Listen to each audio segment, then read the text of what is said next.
ସକାଳୁ ଆଜି କିଛି ଜିନିଆ ଗଛ ପାଇଗଲି। ବହୁତ ସାରା ଏମିତିକା ଉଠିଛି ଅପୂର୍ଣ୍ଣ ଭାବରେ, ମାନେ କ'ଣ କହିଲେ, ଗତ ବର୍ଷର କିଛି ଗଛ ଆଣିଥିଲି ଯେଉଁଟାକି ମୋର ଖରାଦିନେ ବହୁତ ସାରା ଫୁଲ ଫୁଟେ। ଆଉ ଏଇଟା ଥରେ ଆଡ୍ କଲେ ଆପଣଙ୍କ ଗାର୍ଡ଼େନିଂରେ କିଛି ମଞ୍ଜି ବି କଲେକ୍ଟ କରି ରଖିପାରିବେ। ଆଉ ଯଦି ବି କିଛି ପଟରେ ମଞ୍ଜି ପଡ଼ିଲା ତ ସେଇଟା ଆପଣ ଶୀତ ଦିନ ପରେ ପରେ ଆପଣଙ୍କ ଗଛ କିଛି ଆପଣଙ୍କୁ ଫ୍ରିରେ ଏମିତି ମିଳିଯିବ।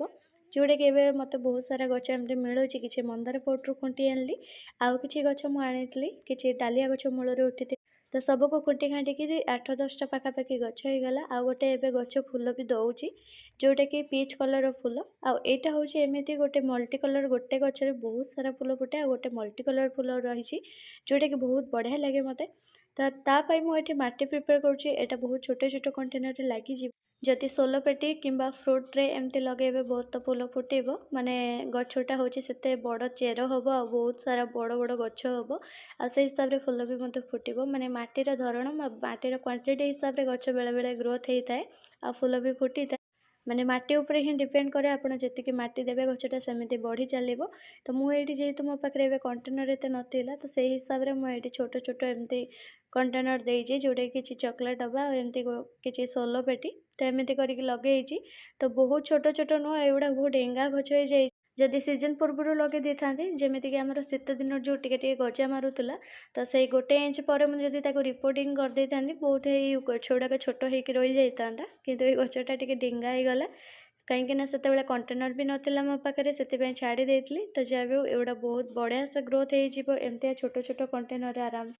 ଆଉ ଏଇସବୁ ଜିନିଆ ଗଛ ଆପଣ ନର୍ସରୀରେ ଖରା ଦିନରେ ଆଣିବେ, ଯେଉଁଟାକି ଆପଣଙ୍କୁ ମଞ୍ଜି ବି ମିଳିଯିବ, ୟାର ଚାରା ବି ମିଳିଯିବ। ଆଉ ଏମିତି ୟାର ଗ୍ରାଫ୍ଟିଂରୁ ବି ମଧ୍ୟ ଯେମିତିକା ଗ୍ରାଫ୍ଟିଂ କରିପାରିବେ ତ ବହୁତ ଆସାନରେ। ତା ସାଥିରେ ୟାର ରୁଟ୍ରୁ ମାନେ କ'ଣ କହିଲେ, ଯେମିତି ଚେରରୁ ବି ମଧ୍ୟ ମାନେ ନୂଆ କୁଆଁ ବାହାରିଥାଏ ଯେଉଁ ତଳୁ, ତା ସାଥିରେ ୟାର ଡାଳରୁ ବି ମଧ୍ୟ ଆପଣ ବହୁତ ଜଲ୍ଦି ଗଛ କରିପାରିବେ। ତ ମୁଁ କିଛିଟା ଗଛ ମୁଁ ଚକୋଲେଟ୍ ଡବାରେ ପୋତି ଦେଇଥିଲି, ଆଉ କିଛି ଗଛ ବଳେଇଥିଲା ତାକୁ ଆଣିକି ପୁଣି ସେ ମନ୍ଦାର ଗଛ ପାଖରେ ରୋଇ ଦେଇଥିଲି। ମୋତେ ମନ୍ଦାର ଗଛ ପାଖରେ ଏମିତି ଗଛ ଲଗାଇବାକୁ ଜମାରୁ ବି ଭଲ ଲାଗେନି, କାରଣ କୁଡ଼ା ଖୁସା କରିବାକୁ ମୋତେ ଅସୁବିଧା ହୁଏ।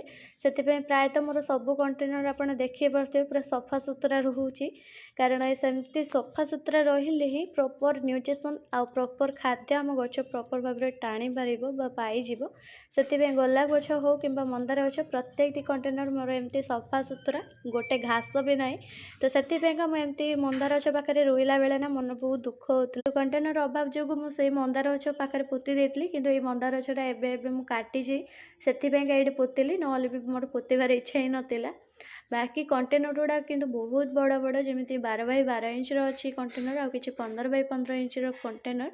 ତ ଏସବୁ ଲଗାଇ ସାରିଲା ପରେ ହାଲକା ପାଣି ଛିଞ୍ଚା ଦେଇଦେଲି, ଯାହାକୁ ଜନ୍ମ ପାଣି କହନ୍ତି। ତାପରେ ମୋ ଗଛ ରେଡ଼ି।